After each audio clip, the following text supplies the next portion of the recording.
বন্ধুরা, আজ বানাবো কাঁচকলার কোপ্তা কালিয়া।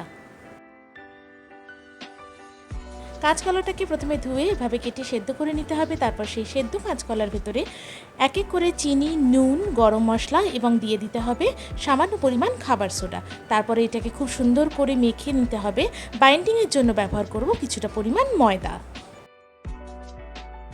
এবার হাতে অয়েল ব্রাশ করে কিছুটা পরিমাণ কাঁচকলা নিয়ে তাকে কোপ্তার আকারে গড়ে নিতে হবে, মাঝখানে একটা করে কাজু এবং কিশমিশ দিয়ে।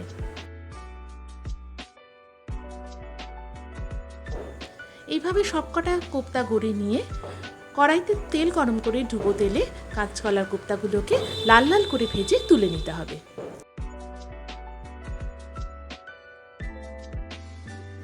এবার কড়াইতে তেল গরম করে ফোড়ন দিলাম তেজপাতা আর জিরে, তারপরে টমেটোগুলোকে ভাজতে দিলাম, দিয়ে দিলাম অল্প পরিমাণ নুন, দিলাম আদা বাটা এবং তারপরে মশলাটাকে খুব ভালো করে কষাতে থাকলাম। যোগ করলাম ধনে গুঁড়ো আর পরিমাণ মতো চিনি, দিয়ে দিলাম লঙ্কা গুঁড়ো, হলুদ গুঁড়ো।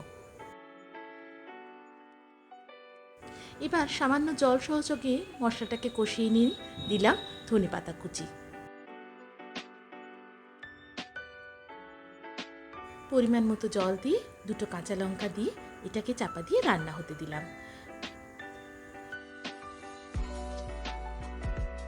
জলটা ফুটে এলে এখানে একে একে কোপ্তাগুলোকে দিয়ে একবার ফুটিয়ে কোপ্তাগুলোকে আলাদা করে নেব।